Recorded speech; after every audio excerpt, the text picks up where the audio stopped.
अभी जो बता रहा हूँ बेटा इसको सीरियसली सुनो, और ओसी के एग्जाम में अपने को मार्क्स ऐसे निकालना है, कैसे कैसे मार्क्स निकलता है और कितने आसानी से आप ना इसमें अच्छे से मार्क्स स्कोर कर सकते हैं, निकाल सकते हैं, वो तुम्हें बताने वाला है। ठीक है, अभी 20 मार्क्स का अपने को ऑब्जेक्टिव्स है, ये अपने को 20 मिनट्स में करना है। समझदार बच्चा जो रहेगा वो 20 मिनट इसमें नहीं लेगा पूरा पूरा, वो और कम टाइम में करेगा, है ना। बिकॉज इसमें ऐसा हार्ड एंड फास्ट रूल नहीं है कि क्या बोलते हैं कि आपको इतना लेना ही है या इतना करना है लिखना है, इसमें कुछ करना नहीं है। हम लोग को हर किसी में एक वर्ड लिखना है, हम लोग को या एक सेंटेंस लिखना है। कभी कभी यहाँ पे ऑड वन की हटा करके वन वर्ड या वन सेंटेंस पूछ देगा आप लोग को, तो वहाँ पे थोड़ी दिक्कत आप लोग को हो सकती है, बाकी वैसे कुछ दिक्कत इसके अंदर होती नहीं है। यानी अगर किसी भी एक एक्सट्रीम केस में देखोगे तो आपको 20 में से 15 या 18 मार्क्स तो आराम से मिलता है इसके अंदर, है ना। ऑब्जेक्टिव से मार्क्स कट करने का नहीं। अभी आपके पेपर के हिसाब से पेपर की जो फ्रीक्वेंसी है, जो पेपर जिस तरह बन रहा है वो इजी बन रहा है। जैसे 2 पेपर अभी आपका हो चुका, मैंने इंग्लिश भी देखा और हिंदी भी देखा, पेपर इजी बन रहा है। बहुत लोगों को इंग्लिश टफ लगा हुआ, लेकिन इंग्लिश टफ नहीं था बिल्कुल भी, है ना। वो तुम्हारे मन का खेल है। बहुत सारे मीम भी चलते हुआ है, वो इंग्लिश का पेपर देखता है, हिंदी का पेपर देने का टाइम है कि नहीं, वो क्या बोलते हैं मिरेकल मिरेकल, है ना सुहेल, है कि नहीं। चल तो ये हो गया, है ना। अभी 20 मार्क्स के एमसीक्यू है। देखो एमसीक्यू में ऑब्जेक्टिव में मार्क्स दबाना सबसे बड़ी बेवकूफी है। और अगर कोई बच्चा अपने कोर सब्जेक्ट में फेल होता है, चाहे एसपी, ओसी, इको, बीके, तो वो यही से फेल होगा। पहले आपको क्वेश्चन पढ़ना है। एमसीक्यू में आता है select the correct option and rewrite the statement. अगर आपको इतना ही पूछा है सेलेक्ट द करेक्ट ऑप्शन, तो आपको वहां पे ऑप्शन लिखना होगा एबीसीडी जो लिखा हुआ है, उसके सामने उसका आंसर, दैट्स इट। नेक्स्ट वाले में आपको करना है, अगर बोला रीराइट द बोला तो आपको पूरा स्टेटमेंट को वापस से लिखना होगा। लिखने के बाद में हम दिए हुए आंसर को क्या करेंगे, अंडरलाइन। क्लियर, समझा।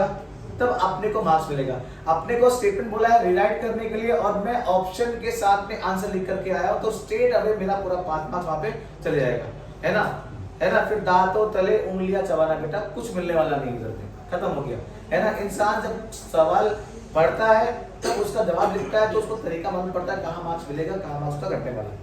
फिर मैच द पेयर, जो भी आपका 5 पेयर होगा उसके सामने correct option with proper correct number. जैसे ए वाले का मेरा आंसर था 5वां, वो लिखा मैंने। बी वाले का था 6ठा, मैंने 6 निकाले, उसका आंसर लिखा, ये हो गया। ट्रू एंड फॉल्स, है ना। यहाँ पे कोई ऐसा ऑप्शन नहीं है। अगर यहाँ पे आपको रीराइट द स्टेटमेंट बोलेगा तो उसको लिखो, फिर उसके आगे लिखो ट्रू को अंडरलाइन कर दो, फॉल्स को अंडरलाइन कर दो। नहीं पूछा है तो आप ट्रू एंड फॉल्स भी लिखेंगे स्ट्रेट अवे, तो आपको पूरा मार्क्स वहां पर मिल जाएगा। ऐसा कोई हार्ड एंड फास्ट रूल इसके अंदर भी नहीं है। तो last one is odd one out, है ना।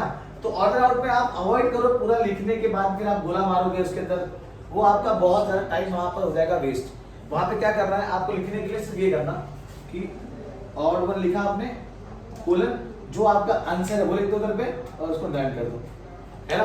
टीचर के इजी होगा, वो फटाफट आपका 5 आंसर पढ़ेगा और मार्क्स लेकर के निकल लेगा आगे। उसका काम आसान, टीचर जो पेपर चेक कर रही है आपका, उनका काम क्या करो, आसान करो, ठीक है।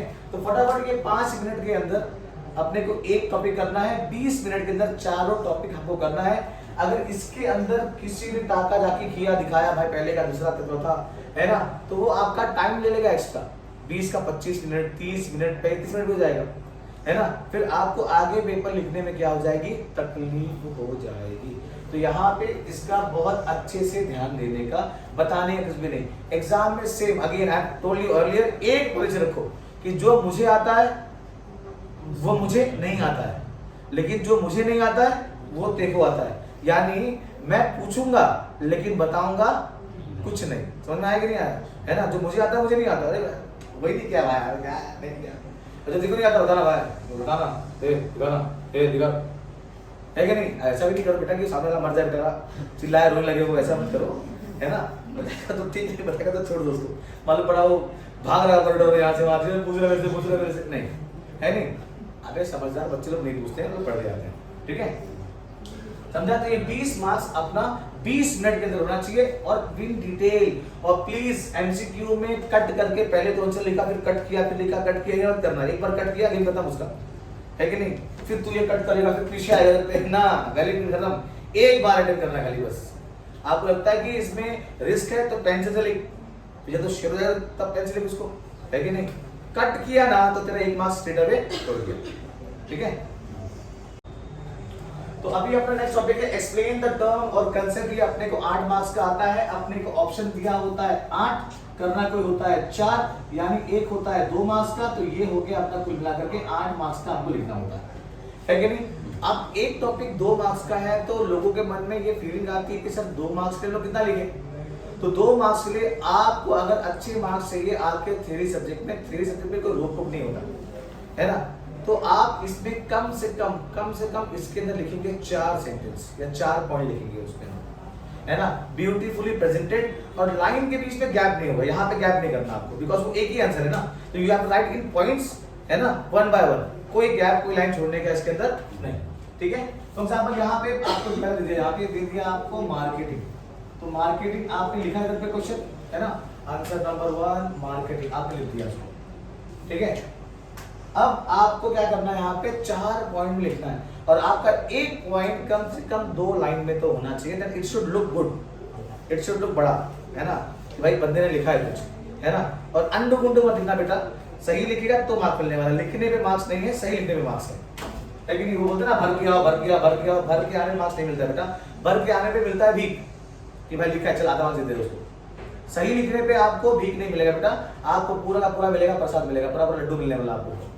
तो यहाँ पे अगर आपने 1 लिखा इधर पे तो राइट लेटर में 1 लिखा तो 1 सेंटेंस पूरा लिखा, बी लिखा, सी लिखा, 1 लाइन को ना यहाँ उतार लो तो आपका इतना गैप बढ़ जाएगा, मालूम है, आंसर बढ़ा जाएगा आपको उधर पे। फिर जो डी लिखेगा इधर पे, ठीक है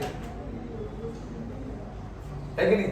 अब देख 2 4 6 8 9 10 लाइन तेरा हो गया, है ना। 10 लाइन तो 2 मार्क्स आंसर लिखा, कटा चेक करके देखो 2 मार्क्स आपके आराम से मिल जाएगा। और अगर तूने 8 मार्क्स वहां बना लिया तो 20 तो पहले मिल गया और 8 ये अपने को। तो इस तरीके से लिखना है इसको, है ना। होता ये है कि कई बार हम लोग ना कंसेप्ट पढ़ते नहीं, हमको ये फीलिंग आती है कि अपने तो उसमें तो है यार कर लेंगे, उसमें तो है यार कर लेंगे, उसमें तो है यार कर लेंगे, नहीं। लेकिन कई बार ये टॉपिक्स को, डेफिनेशंस को, मीनिंग्स को, एग्जांपल्स को आपको पढ़ना पड़ेगा, एनालाइज करना पड़ेगा और इसमें कुछ टेक्निकल वर्ड्स होते हैं वो भी आपको डालने पड़ेंगे, तब जाके आपको 2 मार्क्स मिल जाए, है ना। ये समझ में आया। तो 2 मार्क्स का अपना काम यहाँ पर हो जाएगा। ये मैंने एक बताया आप लोगों को, कुल मिलाकर के आपको करने होंगे 4, है ना। 4 अगर आप कर रहे हो 4 के 4 करो, आपको लगता है कि आप 5वां भी कर सकते हो, कोई एक आपका हल्का हो गया इधर पे तो 5 कर लो उसको, लेकिन बाद में करना, पहले 4 करना उसके बाद आगे करना, है ना। और यहाँ पे क्वेश्चन नंबर बेटा बराबर से डालना, क्वेश्चन नंबर अल्टी पल्टी किया तो फिर तेरा मार्क्स कट जाएगा। फॉर एग्जांपल अगर आपने पहला वाला पहला किया, फिर आपने 3rd किया, फिर आपने 5th किया, फिर आपने 6th किया, तो ऐसे ही सीक्वेंस में उसको लिखना चेंज करेगा। 6 5 1 2 पेपर को चेक करने में टीचर को आएगी दिक्कत, वो फिर दिक्कत कर निकालेगी तेरे मार्क्स के ऊपर। सीक्वेंस में जाना करो, वहां पे नहीं होता है तो आ रहा है देखो थोड़ा डाउट लग रहा है छोड़ दो, आगे बढ़ जाओ, समझा। तो ये चीज का उधर पे ध्यान देना, ठीक है। अब 3rd टॉपिक है केस स्टडीज, है ना। ये इंपॉर्टेंट टॉपिक है, बहुत लोग को इसमें दिक्कत होती है। दिक्कत उसी को होती है जो चैप्टर एक्सप्लेन करने के टाइम पे ध्यान नहीं दिया था, या कैरेक्टर्स नहीं मालूम है, या कॉन्सेप्ट नहीं मालूम है, वो यहाँ पर फंस जाएगा। भाई ये एंटरप्रेन्योर क्या है, इंश्योरेंस किसका होता है, वॉइस पॉलिसी क्या होता है, मैनेजमेंट क्या होता है, प्लानिंग फंक्शन क्या है, ये लोग यहाँ पर फंस जाएंगे इसके अंदर, ठीक है। वैसे इजी काफी होता है हाँ, लेकिन एक बहुत सारा मिसकंसेप्शन केस स्टडी के लिए ये है कि बहुत लोग ये एक्सपेक्ट करते हैं कि केस स्टडी का आंसर अगर हम लोग एक वर्ड में लिख देंगे तो अपने को मार्क्स मिलने वाला है, लेकिन ऐसा बिल्कुल भी नहीं होता, समझा। हम लोग को हर एक केस स्टडी के 1 मार्क्स के आंसर के लिए we have to write at least 2 sentence, जो मैंने आप लोग को आज सुबह भी बताया था, है ना। अब मान लो मेरा पहला वाला मैं लिख रहा हूं इधर पे, पहला वाला यहाँ पे, तो यूज राइटिंग इन पॉइंट्स, तो आपको जो पॉइंट दिए रहेंगे इधर पे ना, तो आपको सवाल दिए रहेंगे रोमन लैंग्वेज में, है ना। ये रोमन 1, ये रोमन 2 एंड ये रोमन 3। तो आप इसको लिखो 2 लाइन में लिखो या 3 सेम, आप जो टर्म्स एंड कंसेप्ट है उसके तरह भी लिख सकते हो, है कि नहीं। यहाँ पे लिखो और इसको भी अच्छे से लिखो 2-3 लाइन में। वो लगना चाहिए कि भैया किसी बंदे ने 3 मार्क्स का कुछ इंपॉर्टेंट लिखा हुआ है, समझ में आ रहा है कि नहीं आ रहा है। तो ये लगना चाहिए 3 मार्क्स का लिखा हुआ है। अब हम लोग कुछ भी ऐसा लिख के आ जाएंगे, एक वर्ड पे नहीं, एक वर्ड पे मार्क्स मिलने वाला यही नहीं है यहाँ पे। अपने को एक में कम से कम 2 सेंटेंस लिखना होगा और जो केस आप लोग को दिया हुआ रहेगा उसको अच्छे से डीपली पढ़ना पड़ेगा। कई बार एक छोटा सा एक हिडन आइडिया देता है उसके अंदर, बच्चे भूल जाते हैं, गलती करते हैं उसके अंदर से, और एक गलती करने से उनका अगर ये रॉन्ग होता है तो ये भी रॉन्ग होता है। कई बार ये दोनों केस आपस में स्विच हो जाते हैं, है ना। तो उतनी बारीकी वाली गलती नहीं करना, अच्छे से पढ़ लेना, एनालाइज करना, खुद पे ट्रस्ट करना, किसी और की बात बिल्कुल भी नहीं करना। समझ में आया कि नहीं आया? और इसमें ये भी होता है केस स्टडीज में लिखता है कि right answer for the following and express your opinion, यानी एक सेंटेंस तुमको लिखना है पैसेज के अंदर से और एक सेंटेंस की आप उससे क्या सीखते हैं। या इसलिए बोला मैं कि आपको एक पर्टिकुलर आंसर में 2 सेंटेंस लिखना होता है। आधा मार्क्स मिलता है आप लोग को पैसेज के अंदर का और आधा मार्क्स उसका opinion, in my opinion, in my case, है ना, as I am considered, according to me, है ना। तो ये सब चीजें वहां पे आएगा। समझ में आया कि नहीं आया? क्लियर?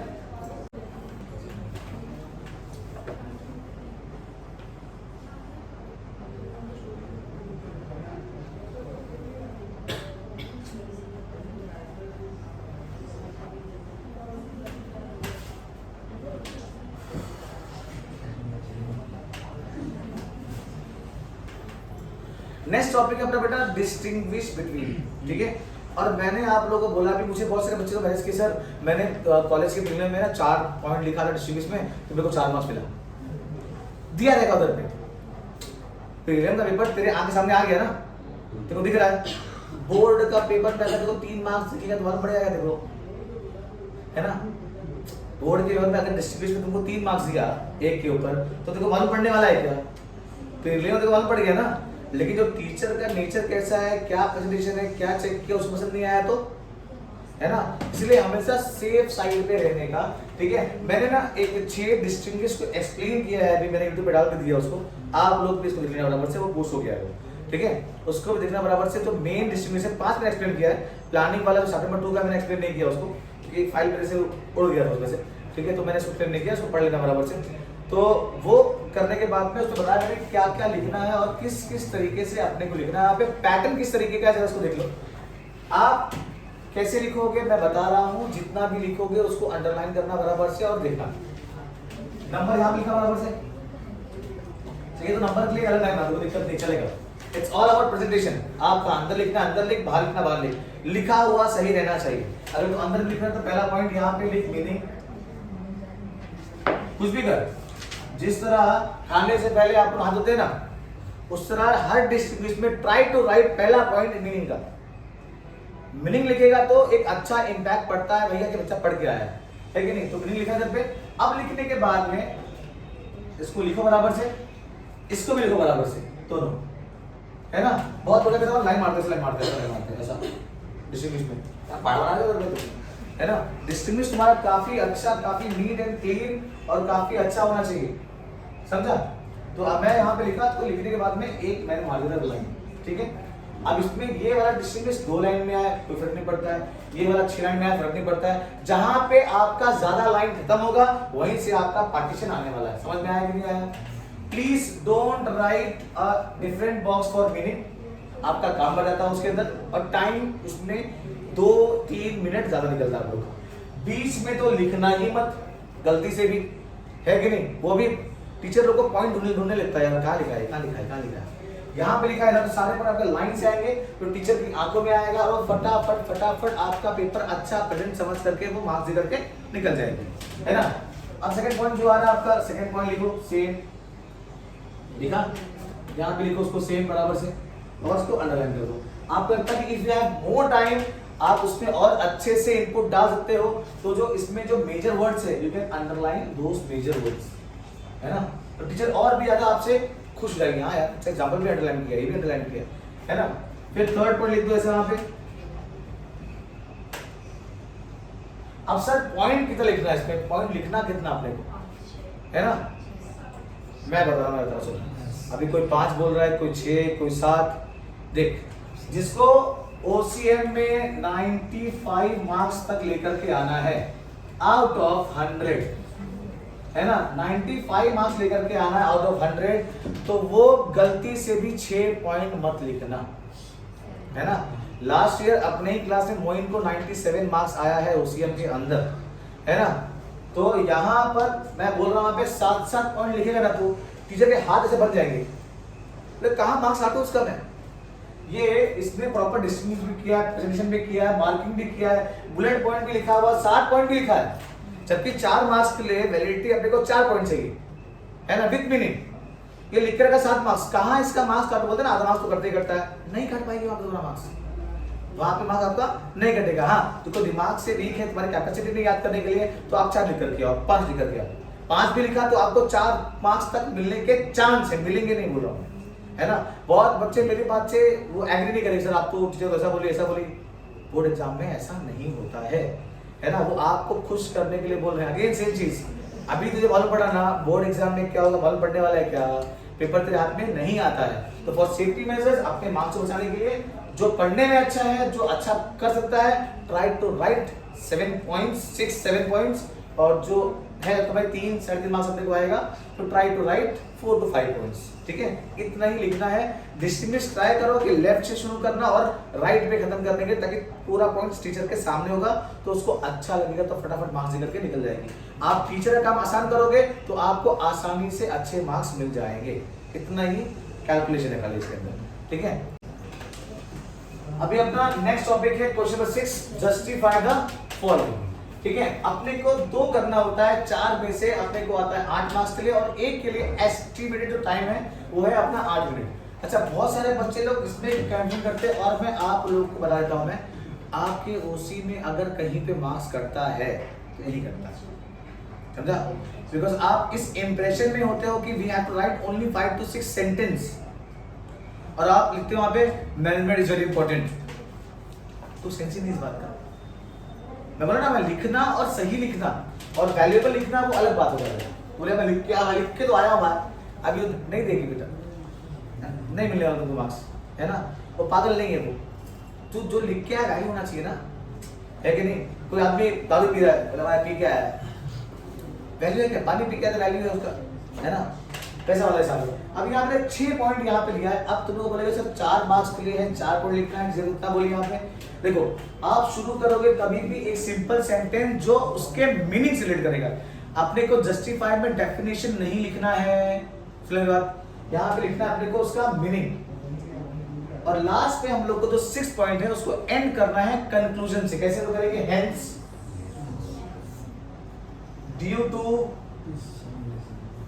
therefore, है ना, अपने को ऐसे करके क्या करना है, उसको एंड करना है। Hence, जो क्वेश्चन रहेगा उसको रिपीट कर दो, आप एक बार नॉर्मल है कि नहीं, है ना, अच्छा भी लगेगा वो, है कि नहीं। मतलब कि आपने प्रॉपर्ली एक्सप्लेन भी किया और अपने एक्सप्लेनेशन का आपने क्या किया, प्रॉपर कंक्लूजन भी दिया हुआ है। तो आपका लेफ्ट साइड में एक जस्टिफाई और राइट साइड में एक जस्टिफाई ऐसे आना चाहिए। It should look proper, it should look very presentable, तो अच्छा लगेगा तो आपको मार्क्स मिलने वाला है, ठीक है। And try to write one, जो उसका एक पॉइंट है A B C D, वो आपको 1 to 3 फॉर्म में दिया रहेगा। तो जो अंदर लिखोगे, अभी आपका मेन क्वेश्चन 1 में है, तो आपका जो सब पॉइंट रहेगा वो 1 में मत लिखना, उसको कभी गलती कभी नहीं करना, ठीक है। वो कंफ्यूजन क्रिएट करता है, जैसे क्वेश्चन नंबर को लेकर के।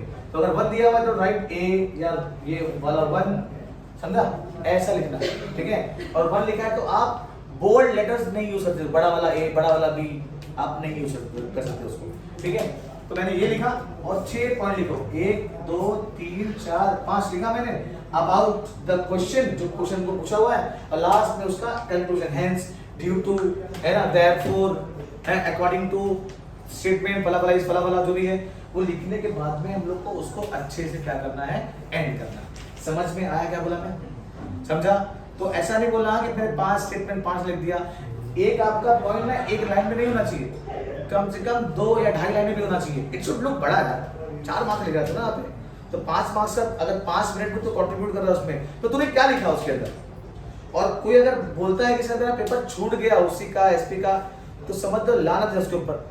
पेपर आपको इतना शॉर्ट कर दिया गया है ना, मतलब हमारे टाइम पे 100 मार्क्स का पेपर था तब भी नहीं छूटता था, तो तुम्हारे टाइम पे 80 मार्क्स का है, जबकि ऑब्जेक्टिव 20 मार्क्स का है, और ऑलमोस्ट वो कम से कम 12 मार्क्स के एक्टिविटी बेस्ड क्वेश्चन है, तो भी आपको छूटता है, तो मतलब बेवकूफ इंसान है कि नहीं। समझा ये, क्लियर है ये। और क्वेश्चन बिल्कुल भी लिखने का नहीं, बहुत लोग लेके बैठ जाएंगे कि शेड्यूल क्वेश्चन लिख रहे बैठ के उधर, क्यों लिख रहा है, अबे तू तेरे पास में जो है वो आंसर शीट है, तो खाली आंसर लिख, बाकी कोई चीज लिखने का नहीं, समझा? ठीक है। अब ये मैं उसको क्लब कर दिया मैंने, क्वेश्चन 5, 7 और 8। 5 में आप लोग को 8 मार्क्स का आपको क्वेश्चन आता है, 4 मार्क्स के 2 क्वेश्चन आते हैं। 7 में आप लोग को 10 मार्क्स का क्वेश्चन आता है, 5 मार्क्स के 2 क्वेश्चन आते हैं। और 8 में एक ही क्वेश्चन आता है जो कि 8 मार्क्स का होता है ना? तो सबका पैटर्न सेम है, बस उसका पॉइंट अलग अलग करना है। तो कैसे कितना लिखना है मैं आप लोग को बता रहा हूँ, जरा इसको समझो। अभी मैं पहले बात करता क्वेश्चन 5 की या 7 की या 8 की, मैं सबका एक साथ में आपको एक्सप्लेन करूंगा और लास्ट में बताऊंगा कि आपको मार्क के हिसाब से आपको पॉइंट लिखने होते हैं। अब यहाँ पे ये आपको बहुत कॉमन सवाल पूछते हैं, है ना? 4 कैरेक्टरिस्टिक्स ऑफ एंटरप्रेन्योर, है ना? 4 types of bank, 4 principle of management, 4 principle of insurance, 4 Ps in marketing, है ना? आप बोले 4 लिख बिकॉज वो 4 मार्क्स का है ना? तो 4 लिख के आने का क्या? 4 नहीं लिखने हैं बेटा, 4 बोला 6 लिख, पहले तू बोला 4 है, 6 ले चल लिख, मार्क्स दे चल, है ना? टीचर को मार्क्स काटने के लिए देखो, अगर तो 4 लिखा, अगर गलती हुई उसके अंदर तो मार्क्स तो तेरा कट जाएगा। अगर 6 लिखा, गलती हुई तो टीचर को एक कंसिडरेशन रहेगा ना बेटा कि मैं 4 ही तो पूछी थी इससे, ये लिखा है 6 लिखा है, फिर भी इसको पूरा मिलने का चांस, समझा क्या? तो अगर आप ऐसे आंसर लिखोगे तो पहले ट्राई करना, कभी पहले भी ये ट्राई करना कि पहले आप क्या करोगे, वहां पे लिखोगे डेफिनेशन, क्या लिखोगे? उस पर्टिकुलर टॉपिक के डेफिनेशन। तो इसीलिए आप लोग को डेफिनेशन याद करना बहुत जरूरी है, मीनिंग याद करना बहुत जरूरी है। डेफिनेशन याद किया, मीनिंग याद किया तो आपका explain the following concept, explain the terms वहां पर भी काम में आ जाएगा, एज वेल एज वो आपके आंसर्स में भी काम आ जाएगा। ये पूछा नहीं है हम लोग को, but it is a part of your presentation, it is a part of your answers. तो इसको लिखना क्या है? मैंडेटरी है, कंपलसरी है ना? बहुत टीचर लोग नहीं बोलते हैं लिखने के लिए, लेकिन मैं बोल रहा हूं कि इसको लिखो। अगर आपने इसको लिख दिया तो आपका आधा मार्क्स हर आंसर में बच जाएगा, बिकॉज आपने ब्यूटीफुली उसको अच्छे से प्रेजेंट किया है। तो whenever you are writing these type of answers 5, 7 और 8, you have to write definition as well as meaning। लिखा मैंने, समझा? डेफिनेशन लिखा, अब यहाँ पे लिखा ना, सुनो अभी आंसर बड़ा कैसे होता है? अभी लिखा तो यहाँ शुरू नहीं करना था, अपने को बड़ा करने का, जब नीचे से, है ना? है कि नहीं? समझा? फिर लाइन छोड़ा आपने इधर पे, लाइन छोड़ दिए, फिर लिखेंगे यहाँ पे, लिखेंगे इधर पे मीनिंग, यहाँ लिखेंगे इधर पे गुस्सा कैसे बोलते, यहाँ इसके आगे गुस्सा, इससे आगे गुस्सा जाने का लिखेंगे, फिर इसमें जाने का मतलब इसको मतलब लाइन कर मार देता अच्छे से, फिर 1 2 3 लिखा मैंने, लिखा है ना? फिर एक और लाइन छोड़ दो वापस, छोड़ा। अब मान लो कुछ है 4 कैरेक्टरिस्टिक्स ऑफ एंटरप्रेन्योर पूछा हम लोग को, या 4 क्या बोलते टाइप्स ऑफ बैंक पूछा हम लोग को, तो क्या यहाँ पे these are the various types of banks, लिखा? तो इतना लिखा करेगा तो हम 2 लाइन में आ जाएगा, आया? तो क्वेश्चन नंबर ये है तो उसको अंडरलाइन कर दो, किया? उसके नीचे लाइन लिखो वापस से, they are as follows, लिखा? जल्दी 2 लाइन पढ़ गया। और अभी तक मैंने आंसर लिखना चालू नहीं किया मैंने, है ना? अभी तीरंदाजी कर रहा हूं खाली इधर पे, लेकिन ये तीरंदाजी में 1 मिनट से ज्यादा टाइम जाना नहीं चाहिए इसके अंदर, है ना? वहां पे हो जाएगा अपना काम, बढ़िया हो जाएगा। तो ये लिखा इधर पे। अब यहाँ पे फिर लाइन छोड़ेंगे हम लोग, अब यहाँ से पहला पॉइंट चालू करेंगे हम लोग, प्राइस लिखा। अब क्या करेंगे सर? फिर इसके आगे लिखेंगे नहीं, वापस से गुस्सा नहीं लिखोगा, नहीं लिखेगा बोल, है? फिर इसके बाद नीचे से वापस लिखा 1 2 3 4 5 6 लिखा। और ट्राई करने का अपना सेंटेंस ना कभी भी नेक्स्ट लाइन में शुरू में खत्म हो, उसमें ना वो एडवर्ब एडजेक्टिव लगा कर देगा, is of the, end of the, is of मिला करके उसको वहां पे ऐड कर देगा। क्यों? क्योंकि ये लाइन भी अपने काम में नहीं आएगी, फिर नेक्स्ट लाइन तक वो छोड़ना ही छोड़ना है, फिर से बढ़ा जाएगा। ऐसी 1 बाय 1 करते करते हम लोग को पूरा क्या करना है, उसको अच्छे से लिखना है, समझना है, देखना है। समझ में आया कि नहीं आया? है कि नहीं? अब मैं आप लोग को मैं क्लियर करता हूं। अभी मैंने आप लोग बता दिया पैटर्न, तो अब सर कितना पॉइंट लिखना है, कितने मार्क्स के लिए, है ना? ये क्वेश्चन मुझे बहुत लोग पूछ रहे हैं, बहुत लोग रिपीट भी कर रहे हैं, है ना? आप लोग नहीं पूछ, अलग बात है। तो 4 अगर मार्क्स का पॉइंट है आप लोग को, तो try to write 6 to 7 points. इतना लिख दिया, तेरा मार्क्स नहीं कटे बेटा। तेरे आंसर को चेक करने के बाद टीचर छुएगा भी नहीं, तो सिमरन उसके हाथ बन जाएंगे एकदम कि कहाँ मार्क्स काटू उसका मैं। 4 पॉइंट लिखा तो मार्क्स काटता उसका मैं।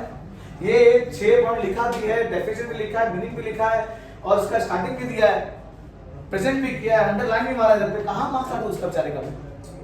वो तो परेशान होकर बेचारी, वो तो कहाँ मार्क्स, वो तुम्हारा मार्क्स नहीं काट पाएगा। अगेन 5 मार्क्स के लिए आप लिखोगे 7 to 8 पॉइंट्स,